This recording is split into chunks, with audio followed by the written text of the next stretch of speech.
ကဲအားလုံးပဲကြုံပူးကြမှာပါပတ်ဝန်းကျင်ကဝေဖန်တန်းတွေကိုနားလဲမပေးတဲ့စကားတွေကြားတယ်မှာဘယ်လိုရက်တီပြီးကိုလန်းကိုဆက်လျောက်မလဲဆိုတာကိုဒီနေ့အထူးတူကြည့်လိုက်ကြရအောင်ဒီစကားတစ်ခုကတကယ်ကိုရင်ထဲကိုဆိုက်ဝင်သွားသလိုပဲเนาะဘာလို့လဲဆိုတော့လေတခါလေသူများတွေရဲ့အထင်မြင်ချက်တွေအကဲဖြတ်မှုတွေကြားမှာကိုဘယ်သူလဲဆိုတာတောင်ပျောက်သွားတာလို့ပဲအဲ့ဒီအတိုင်းတွေကကိုယ့်ရဲ့ယုံကြည်မှုတွေကိုတဖြည်းဖြည်းနဲ့ပြတ်စီးနေတယ်လေဟုတ်တယ်သူများရဲ့စကားတွေကတကယ်ကိုနာကျင်စီနိုင်တယ်ဆိုတာအားလုံးအသိပဲအထူးသဖြင့်လေကိုအထင်လွဲတဲ့အခါမျိုးကိုစူးစမ်းထားတာတွေကိုငြင်းအောင်မကြည့်ပဲလွယ်လွယ်လေးဝေဖန်လိုက်တဲ့အခါမျိုးမှာခံစားရတဲ့ခံစားချက်ကတော်တော်ဆိုးပါတယ်ဒါကလူတိုင်းနီးပါးဂျုံဖူးကြမှာပါ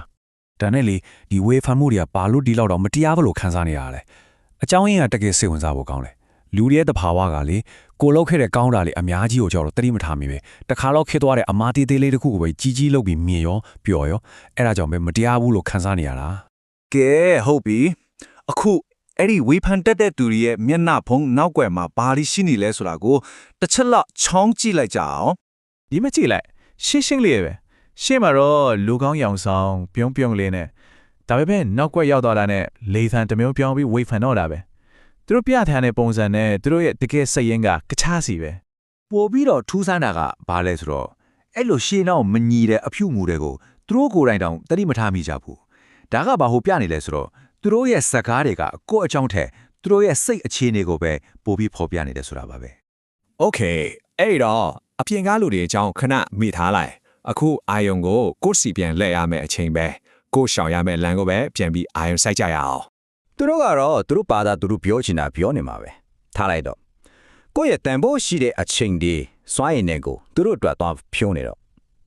ကိုလုတ်ဆရာရှိတာကိုလုတ်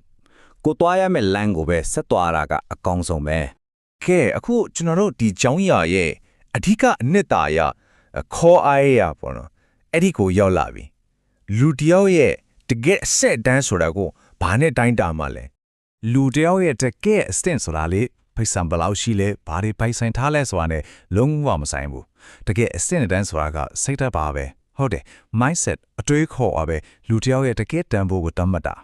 အဲ့လိုသာမြင်လိုက်နိုင်တယ်လေသူတို့ရဲ့ဝေးဖန်စကားတွေကကိုယ့်ကိုပုတ်ကိုရေးတိုက်ခိုင်းနေတာမဟုတ်တော့ဘူးဒါသူတို့ရဲ့စိတ်ဓာတ်ကကိုယ့်ရဲ့နှိမ့်တဲ့ level တစ်ခုမှာရှိနေတယ်ဆိုတာကိုပြနေတာတက်တက်ပဲလို့မြင်တတ်သွားလိမ့်မယ်ဆိုတော့ဒါကကိုယ့်ပြဿနာမဟုတ်သူတို့ရဲ့ပြဿနာပဲဆိုတော့ကိုပြန်မေးချရမယ့်မေးခွန်းတစ်ခုရှိလာပြီဘယ် level ကိုရွေးမှာလား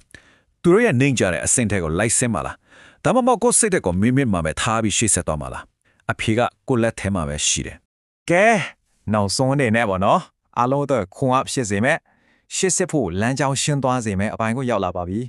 သူတို့ရဲ့အောက်တန်းကြတဲ့လေဝဲထဲကိုလိုက်ပြီးတော့ကိုပါအောက်ဆင်းမဲ့အစားဘာလုပ်တယ်လဲအရန်ရှင်းရှင်းလေးပါပဲအပေါ်ပဲတက်သွားလိုက်ပါသူတို့နဲ့အချင်းကုန်ကန်ပြီးရန်ဖိမနေနဲ့စကားများမနေနဲ့ကိုတိုးတက်ရတိုးတက်ကြောင်းကိုပဲဆက်လုပ်ပြီးအပေါ်ပဲဆက်တက်သွားကြရအောင်အဓိကတေကိုဝီကပါလဲဆိုတော့ဒီလိုဝေဖန်မှုတွေနဲ့ကြုံလာတဲ့အခါစိတ်သက်မကြပါနဲ့ဒါကကိုအောက်ဆွဲချနေတာမဟုတ်ဘူးကိုယ့်ရဲ့စိတ်သက်ကိုပူမြင့်တဲ့ level တစ်ခုစီတက်လန်းဖို့တွန်းအားပေးလိုက်တာလို့သဘောထားပါကဲအပေါ်ကိုပဲတက်သွားကြအောင်